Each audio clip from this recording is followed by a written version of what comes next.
it's pretty cool. Yeah. Yeah. Stop it.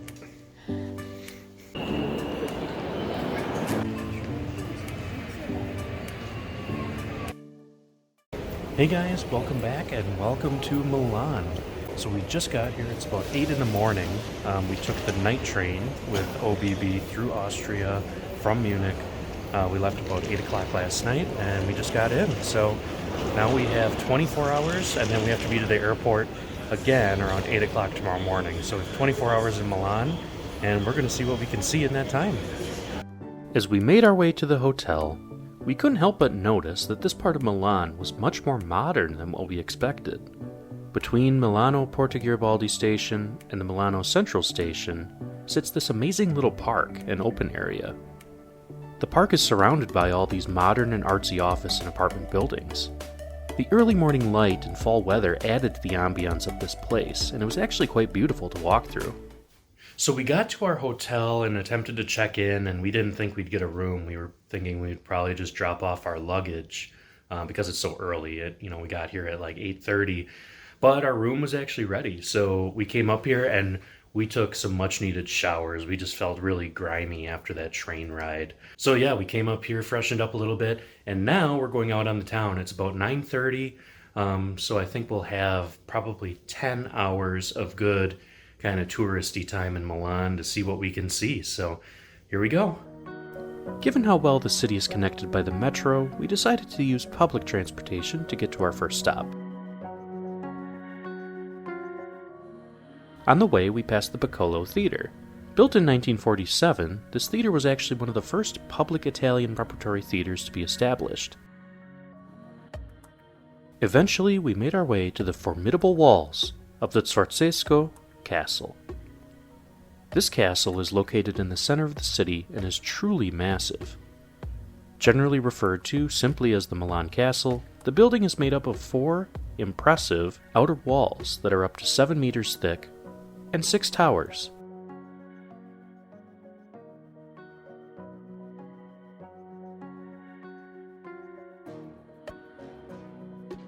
The largest and most well-known tower, the Filarete Tower, has become a symbol of Milan.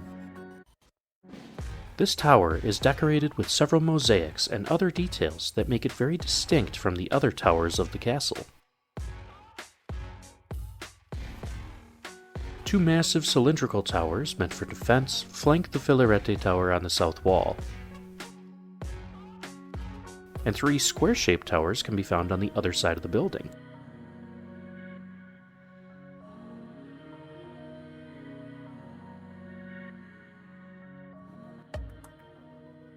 This structure also contains 3 massive courtyards. The largest, and often the first one that people walk through, is the Courtyard of Arms.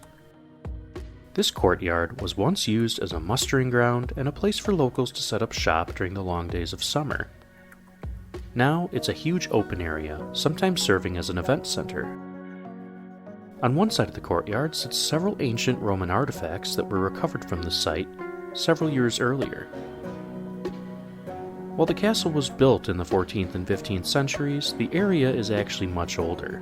In fact, the building was actually constructed on top of the old Praetorian Guard post that sat here when Milan was the capital of the Roman Empire. Given the history of the area, it's fitting that this building now also hosts several historical exhibitions and is the home of several museums and the library archives. What do we think? I think it's pretty cool. Yeah. Yeah. It's really big.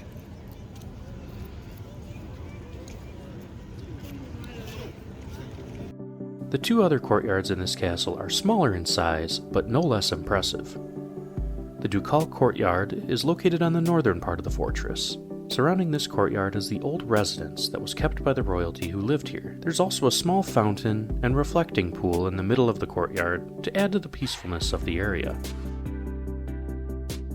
On the opposite side of the main road is the Rocchetta Courtyard. This courtyard was known as a refuge within a refuge, being surrounded by thick stone walls inside of the fortress. With its massive iron gates to protect it and shield it, this would be a safe place for people to go if the outer walls of the fortress were breached. While the outside of this part of the castle is windowless and bland, the inside is anything but. Intricate stone floors and delicately painted frescoes on the ceiling add to the beauty of this space. Walking out of the castle to the north, we found ourselves taking a trek through the Parco Sempione. This park is about 95 acres in area and is one of the largest in the city. For a long time, this area was simply agricultural land, sometimes used as a mustering area for troops stationed in the castle. In 1888, it was turned into a green space, and several fountains and waterways were added for the public to enjoy.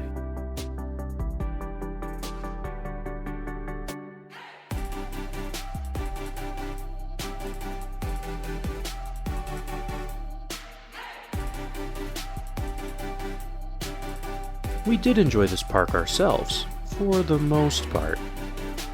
Honestly, it felt like we were constantly dodging the hundreds of people that seemed to descend out of nowhere to get their morning exercise in.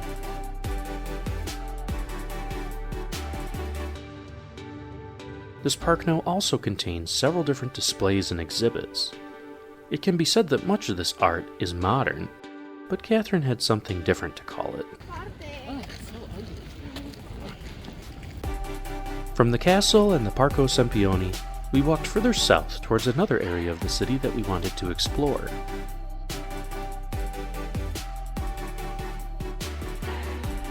Here we found a 16th century historic church and former monastery called the Church of St. Maurice al Monastero Maggiore.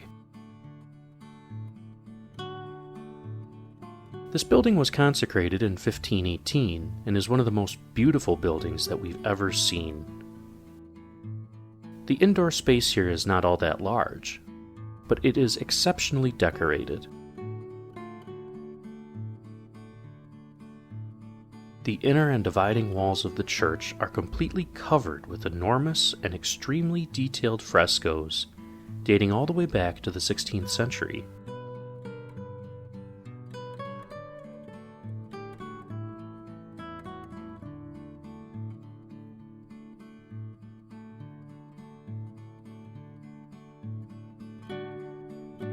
Even the ceiling is artfully decorated with vivid blues, golds, and reds.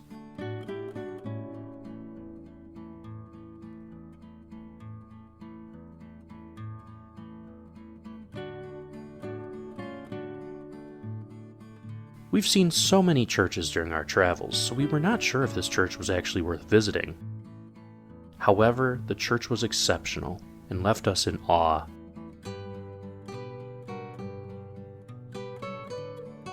Walking through the church, you'll find yourself making your way into a different part of the building, which used to be part of the monastery. Now, it's the Civic Archeological Museum of Milan. Here you can find several pieces of Roman architecture and artifacts from the old city. In fact, this monastery was actually built on top of part of the old city wall that stood at the time of the Romans.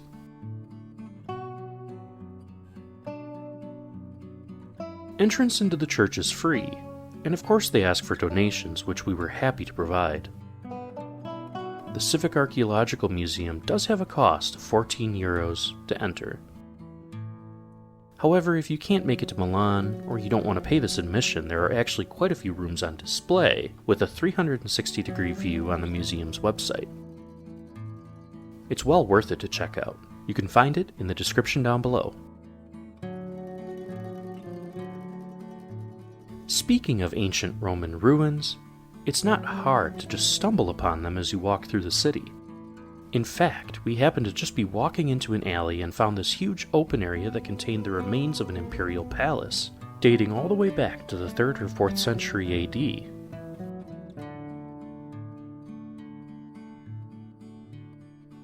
The city even has these maps all over the place of areas where you can find ancient ruins. It's really quite neat for us history geeks. Near the Roman ruins and the Civic Archeological Museum is the ancient Vineyard of the Duke of Milan. This vineyard is quite notable because in 1498 it was gifted to none other than Leonardo da Vinci.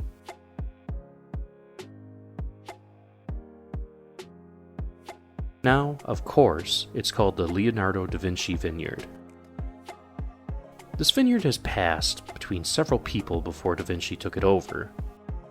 But as the famous painter had worked on several different artistic pieces for the Duke, and because he had been currently working on the Last Supper in the nearby refectory of the Santa Maria del Grazie, the Duke gifted him this vineyard. The vineyard contains a small house which you can tour on your own, as well as a large back garden containing 16 vines.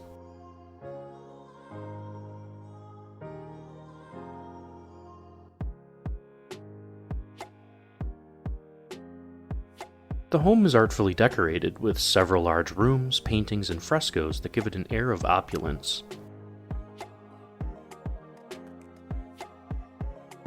Our favorite room had to be the Zodiac room, which had all of the star signs painted on the ceiling.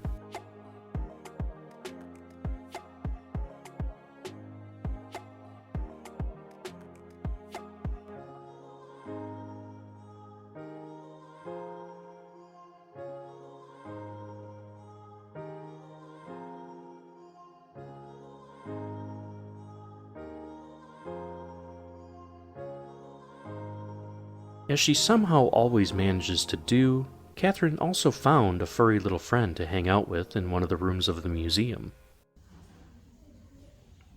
How do you always manage to find cats?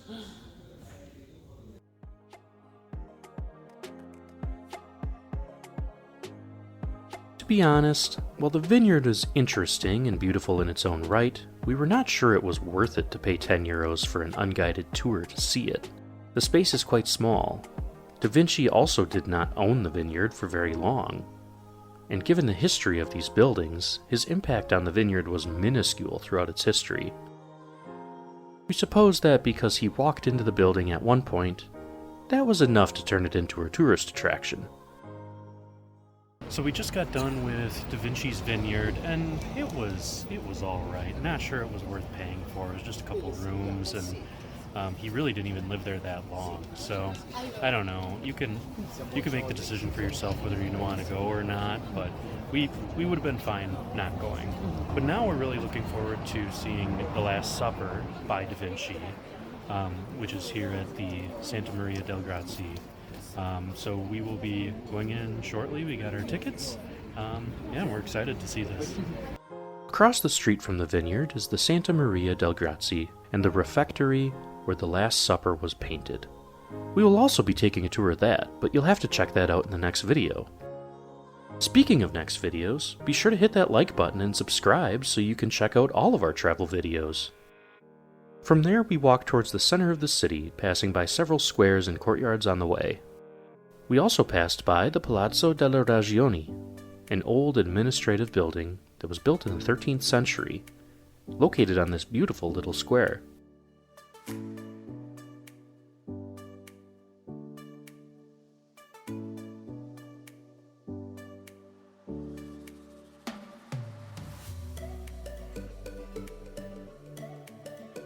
Finally, we made it to the Milan Cathedral and the Milan Cathedral Square. This square is enormous, and it's surrounded by history. We visited this cathedral, and we actually took a trip up to the roof to get an amazing view of the city. Be sure to check that out in our next video. To the north is the famous and iconic Galleria Vittorio Emanuele II, or simply put, the Milan Gallery. This is probably one of the most Instagrammable places in the city, and there is no shortage of people taking pictures and videos here. The structure is a 4-story arcade shopping mall with 4 different wings. The mall is covered by a huge sweeping glass roof, the 4 wings of which meet in the middle to create a massive, iconic dome.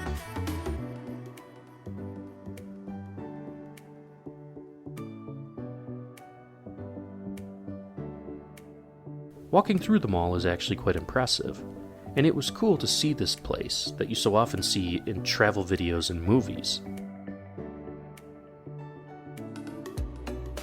We did so much in Milan, and this was only part 1 of our trip here. Be sure to check out part 2 of our Milan adventures when we climb up the famous Milan Cathedral, visit the world-renowned La Scala Theatre, and see one of the most famous paintings in the world. The Last Supper. Thanks for watching, and we'll see you next time.